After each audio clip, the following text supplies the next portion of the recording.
बोलिए लाडली लाल की। नारद भक्ति दर्शन के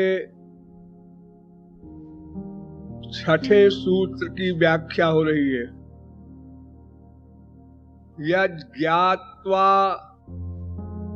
मत्तो भवति स्तब्धो भवति आत्मारामो भवति। अर्थात जिसको जानकर जीव मत्त हो जाता है, स्तब्ध हो जाता है, शांत हो जाता है, आत्मा आराम हो जाता है। जानने के 3 विषय बताए गए। एक संबंध, एक अभिधेय, एक प्रयोजन। संबंध के विषय में आपको बताया गया कि श्री कृष्ण से ही जीव का एकमात्र संबंध है और कहीं संबंध है ही नहीं, क्योंकि उन्हीं का अंश है, उन्हीं का पुत्र है, उन्हीं से उत्पन्न हुआ है, लगभग उन्हीं के समान ही है। थोड़ा सा अंतर है बस। अच्छा, थोड़ा अंतर भी समझ लीजिए।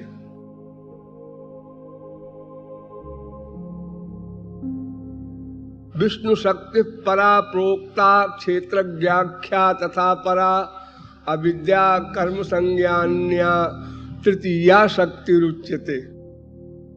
विष्णु पुराण में कहा गया कि भगवान की 3 शक्तियां हैं।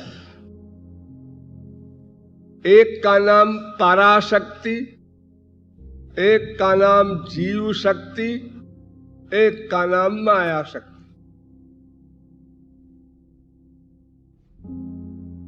इनमें से पराशक्ति उनकी अंतरंग शक्ति है और जीव शक्ति तटस्थ है और माया शक्ति बहिरंग है। जीव शक्ति को तटस्थ इसलिए कहा कि वो उसको हम अंतरंग भी नहीं कह सकते, क्योंकि अंतरंग शक्ति में स्वरूप शक्ति होती है और स्वरूप शक्ति वाली जो पर्सनैलिटी होती है वो नियंता होती है, शासन करने वाली, शक्ति देने वाली। और जीव नियम्य है, वो सर्वज्ञ है। जीव अल्पज्ञ है, वो सर्वशक्तिमान है। जीव अशक्त है, वो पिता है। जीव पुत्र है, वो भर्ता है। जीव भृत्य है। अनेक अंतर हैं। इसलिए इस जीव शक्ति को हम पराशक्ति के अंतर्गत भी नहीं मान सकते और माया बहिरंगा शक्ति प्लस जड़ है और जीव चेतन है। इसलिए इसको माया शक्ति के अंतर्भुक्त भी नहीं मान सकते और स्वरूप शक्ति के भी अंतर्भुक्त नहीं मान सकते। इसलिए इसको तटस्थ कहते हैं। तटस्थत्वंच उभय कोटा व प्रवेशात्। तटस्थत्व जो है ये दोनों कोटि में नहीं आता, ब्रह्म की कोटि में भी नहीं है, माया की कोटि भी में नहीं, इसलिए तटस्थ है। स्वकृत पुरे स्वमी स्वबहिरंतर संवरणम वेदस्तुति भागवत। तो पराशक्ति अंतरंग शक्ति है, सबसे बड़ी पावर वही है जिसको मैं बार बार आप लोगों को इशारा करता हूं, योग माया की शक्ति, वो पराशक्ति है।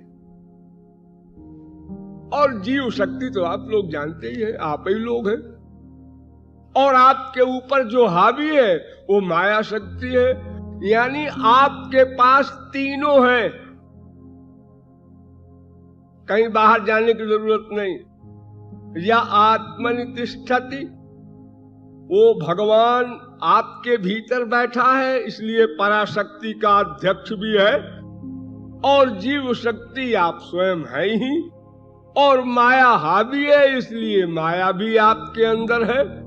तो इस आपकी पर्सनैलिटी में वो पराशक्ति युक्त भगवान व्याप्त है और माया हावी है और आप स्वयं है, इसलिए तीनों कंबाइंड है हम लोग।